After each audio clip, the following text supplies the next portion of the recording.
کہ اللہ اچانک حکم لائے قبلے کو بدلنے کا. سنو بہت توجہ سے، بہت اہم باتیں ہیں. حکم لائے قبلہ بدلنے کا، دیکھنا چاہتے ہیں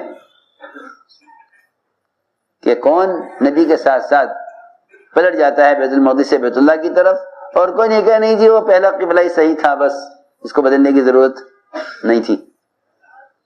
آزمانے کے لیے لائے حکم.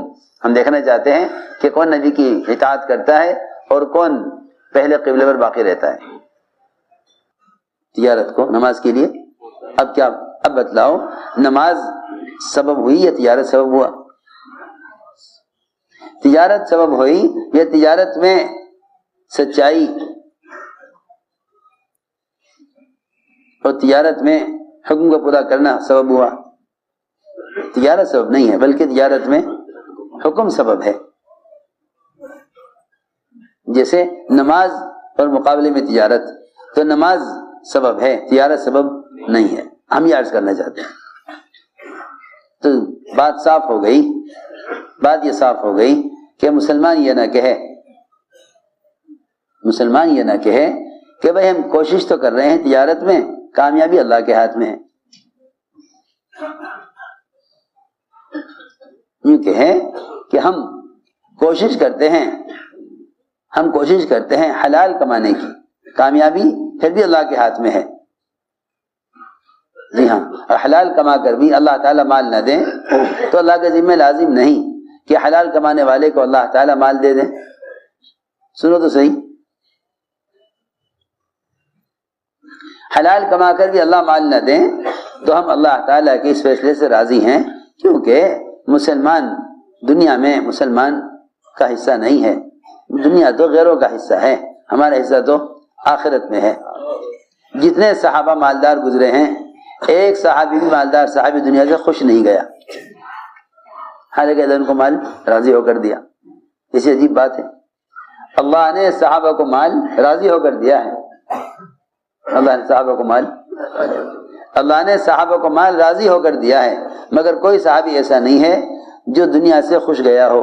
مالدار صحابہ میں ہر ایک کو اس بات کا فکر تھا کہ شاید اللہ نے دنیا میں دے کر نمٹا دیا، آخرت میں نہیں ملے گا. جی ہاں، ابن العاص رضی اللہ تعالیٰ عنہ موت کا وقت قریب آیا تو دیوار کی طرف منہ کر کے رونے لگے. لوگوں نے ان کے کارنامے یاد دلائے. ارے آپ کیوں پریشان ہو رہے، آپ نے تو یہ کیا. فرمانے لگے کہ تم ہمیں آخرت کے اعتبار سے مطمئن کر رہے. ہم پر 3 دور گزرے ہیں. ایک زمانہ گزرا ہے کفر کا، اس میں مر جاتے تو سیدھے جہنم میں جاتے. پھر زمانہ گزرا اسلام میں، ابتدائی اسلام کا، فقر کا زمانہ، اسلام اور فقر و فاقہ، اس میں مر جاتے تو سیدھے جنت میں جاتے. پھر جب محنت کرتے کرتے اللہ کے وعدے ہمارے لیے پورے ہوئے اور فتوحات ہونے لگی، اب پتہ نہیں آخرت میں کیا ہوگا.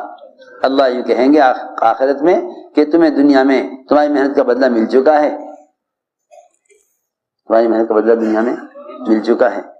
سوچو تو صحیح، ہائے ہائے، جنہوں نے اللہ کو راضی کر کے کچھ حاصل کیا دنیا میں،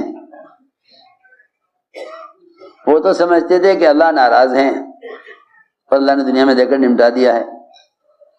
اور جو لوگ اللہ پر ناراض کر کے کما رہے ہیں وہ کہتے ہیں ہاں جی ہمیں آخرت میں ملے گا. سنو تو صحیح، بس اس بات کو اچھی طرح سمجھ لو کہ اب آخر جب یہ بات سمجھ میں آ گئی کہ مسلمان کے لیے، مسلمان کا راستہ یہ نہیں کہ سبب پر محنت کر کے اللہ سے امید کرے، تو پھر مسلمان کے لیے کیا راستہ ہے؟ مسلمان کا راستہ یہ ہے کہ وہ محنت کرے عملوں پر، اور اللہ کے سامنے عمل پیش کرے. اللہ کے سامنے عمل پیش کرے.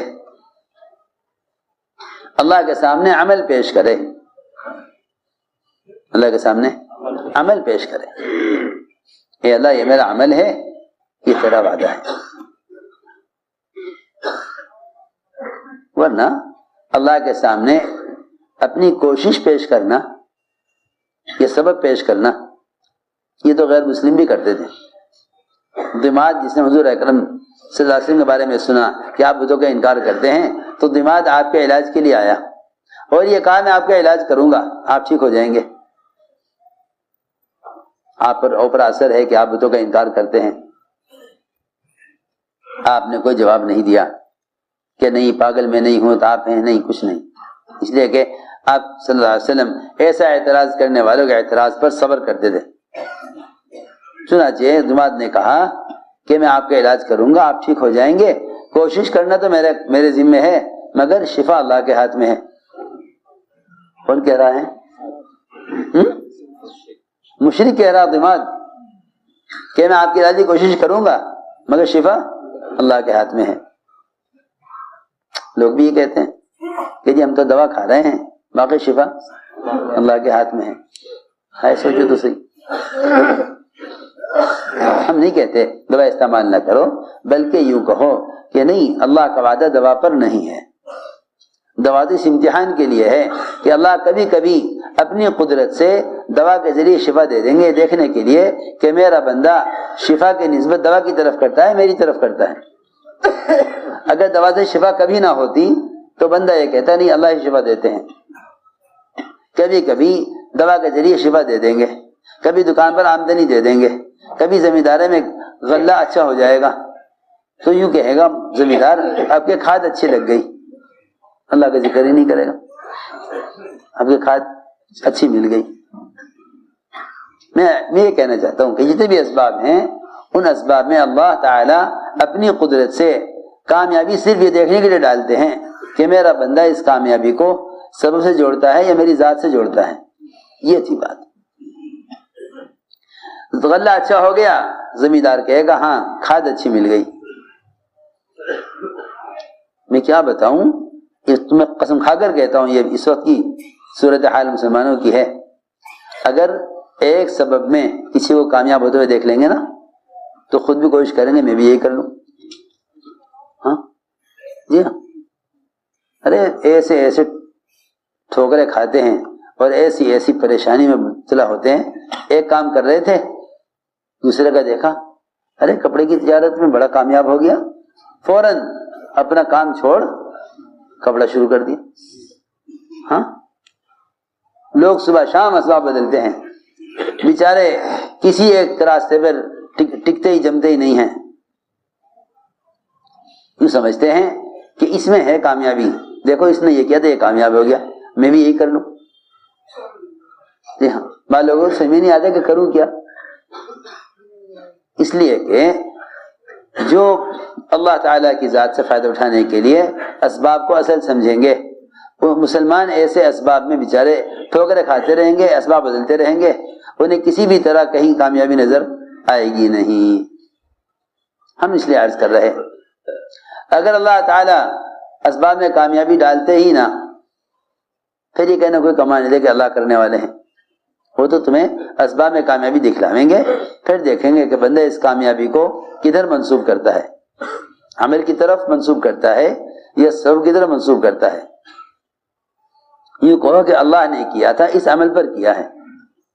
حضرت فرماتے تھے جب بھی مسلمان اپنی کامیابی کو کسی عمل سے جوڑے گا تو اس سے عمل کا یقین بڑھے گا، اس سے عمل کا یقین بڑھے گا، اور جب بھی کسی کامیابی کو سبب سے جوڑ دے گا تو اس کو امید اور اس کا یقین سبب سے بڑھ جائے گا۔ کسی آسان بات ہے، جو نتائج کو اسباب سے جوڑتے ہیں ان میں اسباب کا یقین بڑھتا ہے، جو نتائج کو حکام سے جوڑتے ہیں انہیں حکام سے یقین بڑھتا ہے، جو نتائج کو اعمال سے جوڑتے ہیں انہیں اعمال کا یقین بڑھتا ہے۔ اتنی آسان بات ہے۔ جب کہیں کامیابی مل جاتی ہے نا، خیال بھی نہیں آتا کہ میں نے آج 24 گھنٹے میں کون سا عمل خیر کیا تھا جس کی وجہ سے یہ کامیابی ہوئی۔ جی ہاں، اسباب کا ایسا پردہ پڑا ہوا ہے ہم پر کہ جو بھی کامیابی آتی ہے اس کامیابی کو سبب سے نہیں جوڑتے۔ رات تہجد پڑھی تھی، اللہ سے دعا کی تھی، رات تہجد پڑھی تھی، اللہ سے دعا کی تھی، پورا دن گزر گیا، رات کو جا کر ایک کامیابی آئی،